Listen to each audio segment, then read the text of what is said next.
And with that, we're back with another XRP update.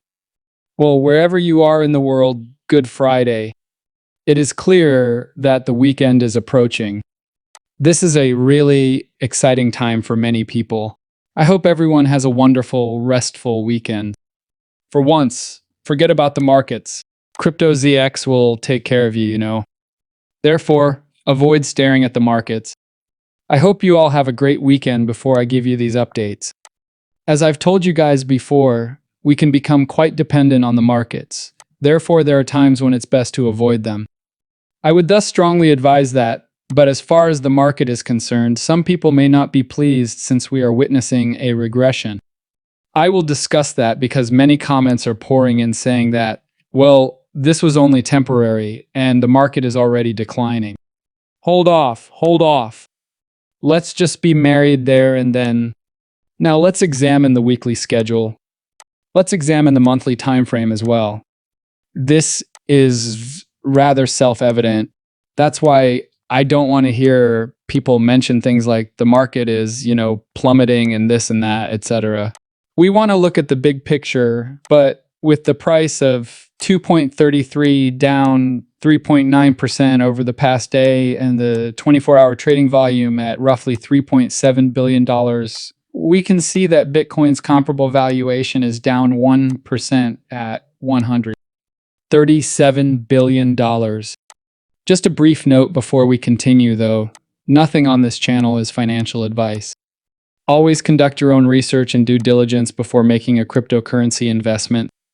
I would like to begin by letting you know that the volume of XRP derivatives options has increased by 76%. It's crazy to remember that, but let's begin with this. Why, you ask, is the market currently retracing? One of the primary causes is this very thing. So, Donald Trump, we're hearing about tariffs once more.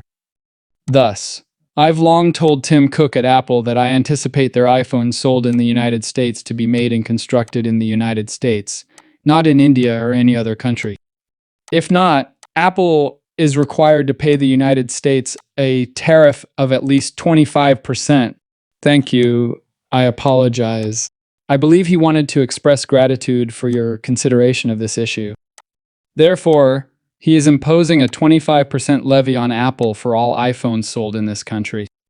And why do you think this is the case when you consider it from this angle? He wants the United States to gain the most. Additionally, he opposes these businesses moving elsewhere to produce these goods at such low prices and then bringing them to the United States. In-house is what he wants.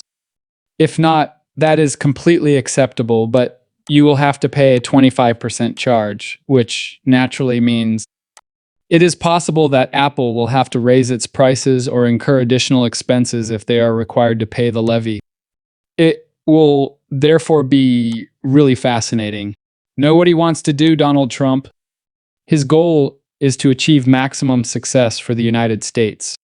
Naturally, we are aware of his desire for the US to become the center of the cryptocurrency industry.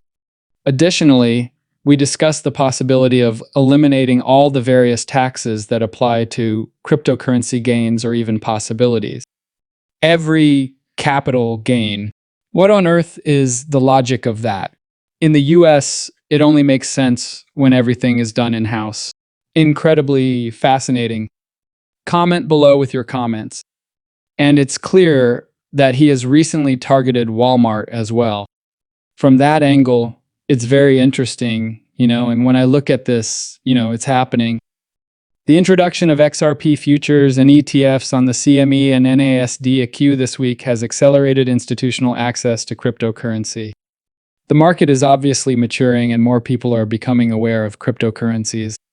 Brad Garlinghouse dives into the hype around cryptocurrency exchange-traded funds, ETFs, in a 1-minute special that essentially covers how ETFs are altering the game. And we were aware of this earlier when institutional investors had less simple access to cryptocurrency. They are now able to access and withdraw money from these ETFs directly. And this is drawing enormous sums of money. These ETFs, which naturally have exposure to Bitcoin and Ethereum, are available for purchase by anybody. Additionally, I believe that we will soon have access to additional digital assets like Solana and, of course, XRP. As a result, it just increases the visibility of this recently developed digital area.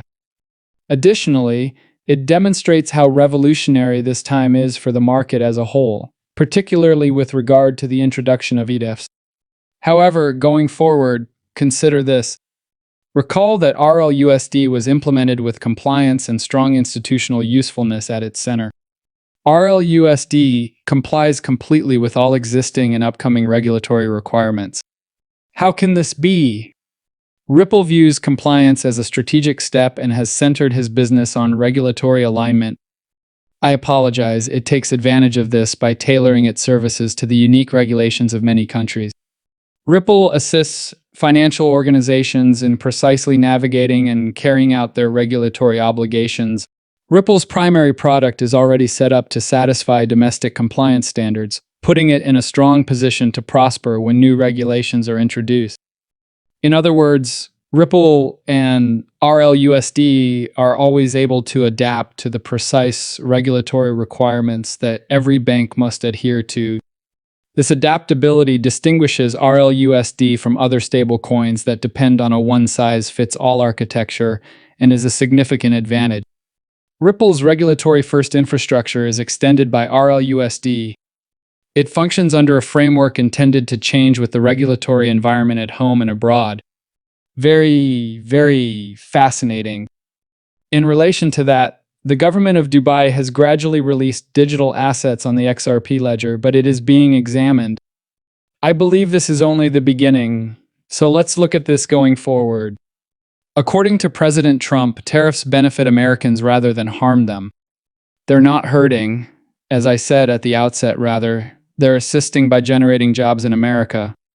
And it's really nice to see that because, yes, it is unquestionably creating.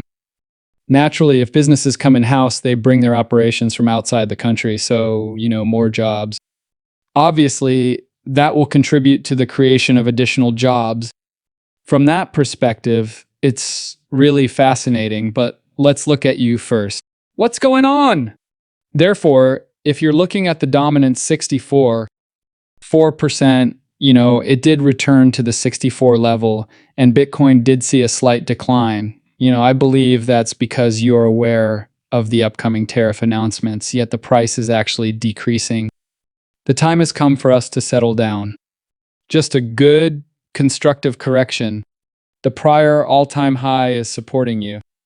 Additionally, that is a much-needed and healthy corrective. We can now raise the Fibonacci level, We have it there. That was a record-breaking high.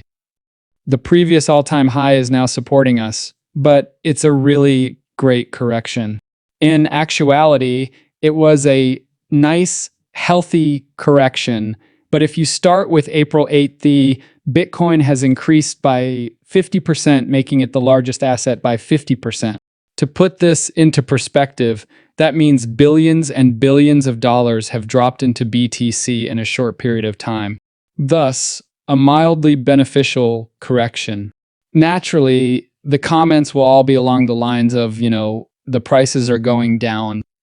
Hurry up and let's examine it from this angle. It's not the end of the world. XRP is still in the 38.2. It will undoubtedly respond to Bitcoin.